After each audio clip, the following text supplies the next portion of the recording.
Good evening everyone, welcome back to my channel অপনারা blog. তোমরা সকলে কেমন আছো? আশা করি সকল বন্ধুরা ভালো আছো, সুস্থ আছো, আর আমরাও ভালো আছি। আর এইদিকে দেখো, আমি রেডি হয়ে নিয়েছি। হঠাৎ করে কোথায় যাব সন্ধ্যাবেলা সেটা তোমাদের সঙ্গে শেয়ার করব, সম্পূর্ণটা জুড়ে থাকো। আর প্রথমবার আমি যেখানে যাচ্ছি, প্রথমবারই যাচ্ছি, তো সেটাও তোমাদের সঙ্গে শেয়ার করব, প্রথমবার আমি কোথায় যাচ্ছি। তো সম্পূর্ণ ভিডিওটা স্কিপ না করে তোমরা দেখতে থাকো বন্ধুরা। তো দেখো, আমি রেডি হয়ে নিয়েছি, আর এদিকে ছেলেকে দেখো মাথায় তেল দিয়ে দিয়েছি, তো কী করছে। তারপর আমাদের গাড়ি চলে এলো, আমরা গাড়িতে চলে এলাম, কিছুক্ষণ দাঁড়িয়ে থেকেছি যদিও। তারপর গাড়ি চলে এলে গাড়িতে উঠে বসলাম, উঠে বসে কোথায় এসেছি তো দেখেই বুঝতে পারছো, এটা আমার স্বপ্নের জায়গা। আমি প্রথমবার মানে কি বলবো, প্রথমবার এখানে এলাম কিছু কেনাকাটা করতে। তো সঙ্গে থাকো, দেখতে থাকো। তারপর এখান থেকে কোথায় যাবো সেটাও তোমাদের সঙ্গে শেয়ার করবো।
বন্ধুরা, নার্সারিতে দেখলে তো আমরা ঘোরাফেরা করলাম, তারপরে কিছু মানে স্নেক প্ল্যান্ট কিনলাম আর দুটো তিনটে ফুল গাছ কিনলাম আর কি, ডালিয়া ফুল, চন্দ্রমল্লিকা এইসব আর কি।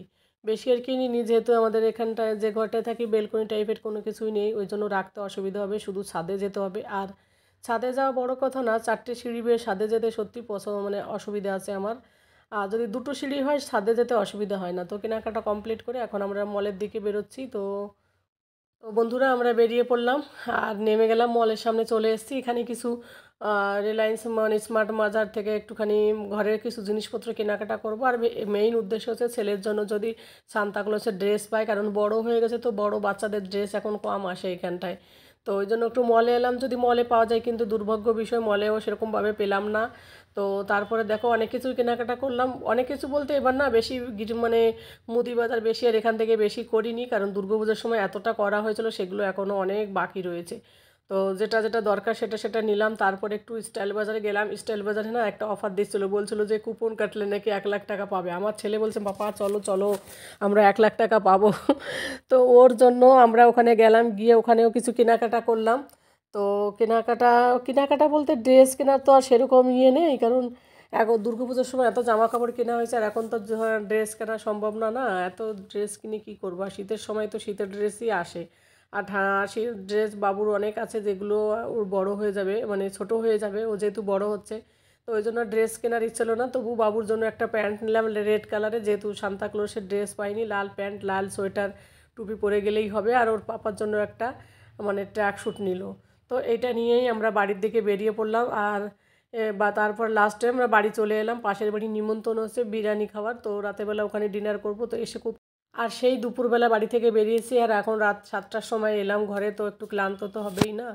তো তবে একটা সমস্যা হবে না, রাতেরবেলা রান্না লাগলো না, ওদের বাড়িতে গিয়ে খেয়ে আসবো। তো সেখানে আর অতটা ভিডিও করতে পারবো কিনা জানি না। তো নতুন বন্ধুরা, তোমাদের অনেক অনেক ভালোবাসা, আর পুরাতন বন্ধুদেরও অনেক অনেক ভালোবাসা। নতুন বন্ধুরা, যদি ভিডিওটা ভালো লাগে তাহলে আমার চ্যানেলটিকে সাবস্ক্রাইব করে দিয়ে আমার পাশে থেকো, আর পাশে থাকা বেল আইকনটি প্রেস করে দিও, তাহলে আমি যে ভিডিওগুলো দেবো সেগুলো সবার আগে তোমাদের কাছে পৌঁছে যাবে। আর এইদিকে দেখো ছেলে কী সব খেলনা নিয়ে এসছে। এখন এইগুলো অ্যাক্টিভিটি, যেগুলো দিয়ে এটা ওটা ডিজাইন করে বানানো যায়। ফালতু এক একটা খেলনা 200, 250, 300 টাকার নিচে হয় না মলের খেলনাগুলো। তো ওর খেলনা পেলেই ও খুশি, তো ওর জন্য অনেক প্রকার ও খেলনা নিয়ে এসছে, তারপরে এবার ক্লে নিয়ে এসছে। তো দেখো, এই দেখো ফুলগুলো বানিয়েছিল। তো যাই হোক বন্ধুরা, ভিডিওটা আর বড় করবো না, এখানে শেষ করব। তোমরা সকলে ভালো থাকো, সুস্থ থাকো, সাবধানে থাকো, যে যেখান থেকে ভিডিওটি দেখছো সকলে সাবধানে থাকো। আর একটুখানি খিদে পেয়ে গেলো, মাঝখানে একটু বাদাম খেয়ে নিলাম। তারপরে ওদের বাড়িতে দেখো খাওয়া দাওয়া করছিল বাচ্চারা, আমরা একটু পরে বসবো, আমরা উপরে বসেছিলাম। তো গুড নাইট, টাটা, পরবর্তী ভিডিওতে দেখা হবে, বাই।